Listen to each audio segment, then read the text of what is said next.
चाचा ने भतीजे की बढ़ाई टेंशन। नमस्कार, मैं श्वेता और आप देख रहे हैं न्यूज फॉर्मेशन। हम बात कर रहे हैं केंद्रीय मंत्री पशुपति पारस और लोक जनशक्ति पार्टी रामविलास सह जमुई सांसद चिराग पासवान की। ये बात किसी से छुपी हुई नहीं है कि चिराग पासवान और पशुपति पारस के बीच लगातार हाजीपुर सीट को लेकर वाद विवाद चल रहा है। वहीं अब पशुपति पारस ने चिराग पासवान की टेंशन बढ़ा दी है। दरअसल आपको हम बता दें कि हाजीपुर लोकसभा सीट को लेकर चाचा पशुपति कुमार पारस और भतीजे चिराग पासवान के बीच जंग जारी है। अब रालोसपा प्रमुख और केंद्रीय मंत्री पशुपति कुमार पारस ने एक बड़ा दावा किया है। उन्होंने कहा है कि हाजीपुर सीट से वो 2024 का लोकसभा चुनाव बिहार में सबसे अधिक वोट से जीतेंगे। आगे कहते हैं कि 28 नवंबर को हाजीपुर के अध्यक्षवट राय स्टेडियम में पार्टी का स्थापना दिवस समारोह होगा, जो ऐतिहासिक होगा।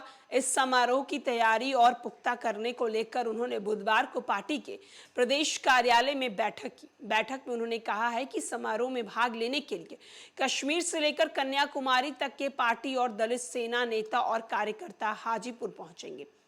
आगे कहते हैं कि वर्ष 2000 में 28 नवंबर को दिवंगत नेता रामविलास पासवान ने दिल्ली के रामलीला मैदान में पार्टी की स्थापना की थी, हमारी पार्टी की नींव रखी थी। हर वर्ष हम लोग हमारी पार्टी की स्थापना दिवस पटना में मनाते हैं। इस बार स्थापना दिवस हाजीपुर में मनाने का निर्णय लिया है। एक तरफ जहां रामविलास पासवान हाजीपुर को अपनी मां की तरह मानते हैं, उन्होंने कहा हाजीपुर के लोगों ने पासवान जी का नाम गिनीज बुक में रिकॉर्ड कर देश के दलितों का सबसे बड़ा नेता बनाया था। द्वितीय अंबेडकर के बाद रूप में उन्हें पहचान दिलाई थी।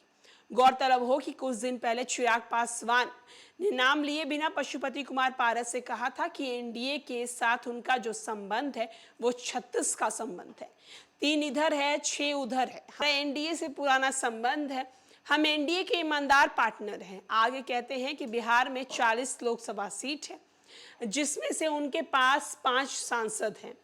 उन्होंने कहा कि हमने अगर अपने हक की बात कही है तो हम अपने हक को नहीं तोड़ सकते। चिराग का नाम लिए बिना पशुपति कुमार पारस ने यह भी कह दिया है कि रोड पर जिसको जितना बोलना है बोलने दीजिए, पहले अपनी औकात समझे। उन्होंने कहा है कि तुम जहां से सांसद हो क्यों छोड़ के भाग रहे हो, आखिरकार क्यों उस क्षेत्र की जनता के साथ तुमने विश्वासघात किया है। एक तरफ जहां हाजीपुर सीट को लेकर चिराग पासवान लगातार ये दावे कर रहे हैं कि उस सीट पर इस बार वो चुनाव लड़ेंगे। एनडीए में उन जब से शामिल हुए हैं तब से एनडीए से उनकी बातचीत भी हो गई है। वहीं बीते दिन पशुपति कुमार पारस ने भी ये साफ साफ ऐलान कर दिया है कि वो सबसे ज्यादा सीट लेकर इस बार सबसे ज्यादा वोट लेकर इस बार चुनाव जीतने वाले हैं। एक तरफ जहां पशुपति कुमार पारस ने यह भी कह दिया है कि चिराग पासवान के बिना नाम लिए ही उन पर निशाना साधते हुए कहा है कि जिसको जितना बोलना है वो बोलते रहे, इससे किसी का कुछ होना जाना नहीं है। फिलहाल के लिए इस खबर में इतना ही। तमाम बड़ी खबरों के लिए देखते रहे न्यूज फॉर्मेशन।